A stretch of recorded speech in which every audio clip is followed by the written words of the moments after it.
Hello दोस्तों, नमस्कार। मैं Dilbagh Singh, mental health counsellor, और आज के इस वीडियो में आप सभी का तहे दिल से हार्दिक स्वागत करता हूं, वेलकम करता हूं। और आज के इस वीडियो में अपने एक साथी हैं, कोई हमारे यूट्यूब के सब्सक्राइबर हैं, व्यूवर हैं, तो उन्होंने अपना कमेंट लिख करके हमें भेजा है। तो वो चाहते हैं कई दिनों से कि उनके कमेंट का जो है, उनके सवाल का जवाब दिया जाए। और ये वीडियो हमारा पिछले वीडियो से भी जुड़ा हुआ है, वीडियो 1 और वीडियो 2 आप इसको मान करके देख सकते हो। तो उन्होंने ये कहा कि रिचुअल बुक में ऐसा बताया गया है कि थॉट्स आना भी कर्म होता है, थॉट्स आना भी कर्म होता है। ऑब्सेसिव में नेगेटिव गलत thoughts like a sexual thought जो भगवान के प्रति आते हैं, या सिस्टर के प्रति, या मदर के प्रति, जैसे हमने पिछले वीडियोस में बात किया था। तो उनको बुरा लगता है। बुरा ऐसे लगता है क्योंकि भाई आप इंसान हैं, तो बुरा तो लगेगा ही अगर ये चीज़ें बार बार आपको आएंगी तो और बुरा लगता है। और हमें ऐसे लगता है कि ये कर्म बन गया है और अब हमें पाप लग जाएगा, क्योंकि भगवान हमें पाप देगा, हमें सज़ा देगा, पाप में हमें वो सज़ा देगा, जो कि थॉट चलता ही रहता है। और बार बार फिर वो मन्नत मांगनी पड़ती है कि उस पाप से बचने के लिए फिर आप मन्नत मांगते हो। तो इसको कैसे डील करें, आंसर दीजिए प्लीज़। और अपराध बोध की जो है वो एक भावना, बुरा लगना वो बना रहता है। तो ये इनका सवाल है, इसको अच्छे से हम बात करते हैं। देखिए, ये कर्म बनता है या नहीं बनता, मेरे बताने से या ना बताने से आपको ये बात समझ में नहीं आएगी। क्यों नहीं आएगी, इसको डिटेल में आज मैं बात करने वाला हूँ। क्योंकि कर्म को अगर हम समझेंगे कि ये हमारा कर्म बन गया तो भगवान सज़ा दे देगा, तो फिर हमें भगवान को भी समझना पड़ेगा कि भगवान है या नहीं, क्या वो सज़ा देता है या नहीं। तो अगर हमने भगवान को समझ लिया या भगवान को ही जान लिया तो फिर तो हमारे सारे झंझट ही ख़त्म हो जाएंगे। बात नंबर 1। और बात नंबर 2, इसमें मैं आपके साथ ये करना चाहूँगा कि देखिए, भगवान के बारे में रिलीजियस बुक्स में, जिनको हम धार्मिक किताबें मानते हैं, बहुत सारी धार्मिक किताबें हैं, उनमें स्पष्ट शब्दों में बहुत कुछ लिखा गया है, मुझे बताने की ज़रूरत नहीं है।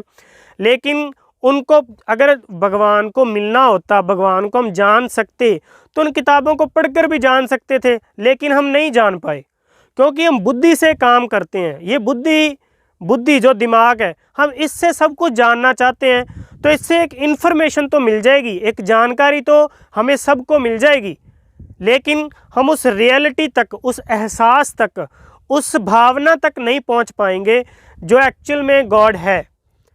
तो उसको देखो, इंटेलेक्चुअल लेवल पे नहीं जाना जा सकता, उसको महसूस किया जा सकता है, भावनात्मक स्तर से उसको महसूस किया जा सकता है। तो ये कॉन्सेप्ट एक अलग कॉन्सेप्ट है, तो ये एक बहुत लंबा प्रोसेस है। तो यहाँ पे मैं आपको एक चीज़ बताना चाहता हूँ आपके इन विचारों के प्रति, कि जो भगवान के प्रति सेक्सुअल विचार आ गए और आपको लगा कि ये मेरा कर्म बन गया और भगवान मुझे तो सज़ा दे देगा, और बार बार आप माफ़ी ही मांग रहे हैं। और सिस्टर के प्रति भी गलत विचार आ सकता है, लड़कियों को लड़कों के प्रति, जैसे मैंने पिछले वीडियोस में ये बताया था कि ये विचार क्यों आता है। ये विचार इसलिए आता है क्योंकि वो भावना जो है, वो सेक्स की भावना हमारे अंदर है, सभी के अंदर है। तो वो जब उठती है उम्र के हिसाब से या कैसे भी, तो जब वो एनर्जी अच्छे से हम उसका सही से उपयोग नहीं कर पाते, तो वो उठती है, उछलती है, उछल कूद करती है, तो वो उसका जो रस है वो विचारों के माध्यम से भी हमें मिलने लग जाता है। कि कल्पना करो और वो सेक्स की फीलिंग ले लो, विचार आने से वो जो रस है वो विचारों के माध्यम से भी मिलने लगता है, किसी लड़की को देखने से भी मिल सकता है। तो वो ये कॉन्सेप्ट है। तो यहाँ पे मैं आप सबको सीधी और स्पष्ट बात ये कहना चाहता हूँ कि आपकी एक मानसिक समस्या बन गई है, आपकी ये सेक्सुअल प्रॉब्लम ही आपके लिए जो समस्या बनी हुई है। तो ज़रूरत बस इसको इतनी है कि इसको ठीक कर लिया जाए, और भगवान सज़ा देगा नहीं देगा, कर्म बना है नहीं बना है, इनको जानने की कोई ज़रूरत नहीं है। तो अगर हमने इनको जान भी लिया तो क्या फ़ायदा होगा, कोई फ़ायदा होने वाला नहीं है। तो लेकिन प्रॉब्लम है वो तो ठीक नहीं होगी ना, कि वो सेक्सुअल विचार आना तो बंद नहीं हो गए। अगर आपको भगवान के बारे में पता भी चल गया, और अगर आपने ये मान लिया कि वो मन्नत मांगने से माफ़ी हो जाएगी और ये मेरा कर्म है, उन सबको आपने जान लिया, तो क्या आपके सेक्सुअल विचार रुक जाएंगे? नहीं। हमारा कर्तव्य ये है कि हम उन विचारों को ठीक करना है। हमने उठ रही जो बार बार फीलिंग है, जो विचारों के माध्यम से बार बार उछल कूद कर रही है, उसको रोकना कि ऐसे किसी के प्रति भी आ गया, हम नहीं सोचना चाहते, हम नहीं वो फीलिंग लेना चाहते, तो वो आपकी प्रॉब्लम है।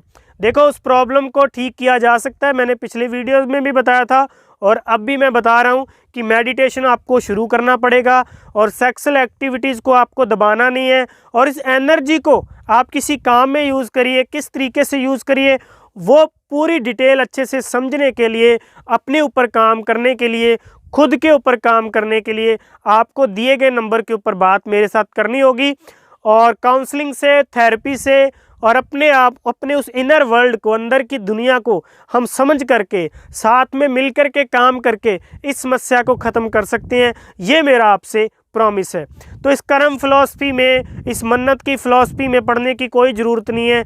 ये बकवास की बातें हैं। ज़रूरत है अपनी उस प्रॉब्लम को समझने की। अगर हमने अपनी सेक्सुअल प्रॉब्लम को समझ लिया तो मैं आपसे ये भी प्रॉमिस करता हूँ कि हम धीरे धीरे, हम सब मिल करके, मैं भी, आप भी, उस भगवान को भी अचीव कर सकते हैं। क्योंकि आप पता नहीं किसी से माफ़ी मांग रहे हैं। क्या आप भगवान को जानते हैं? मुझे आप ये बताइए। नहीं जानते हम। इसको जानने का एक अलग प्रोसेस है। मैंने बताया ना कि हम इंटेलेक्चुअल लेवल पे, बुद्धि लेवल पे सब कुछ समझना चाहते हैं, तो एक इन्फॉर्मेशन, जानकारी तो मिल जाएगी, लेकिन सच्चा एहसास है जो भगवान का, वो थोड़ी हमें हो पाएगा। वो जो सच है वो तो कुछ और ही है।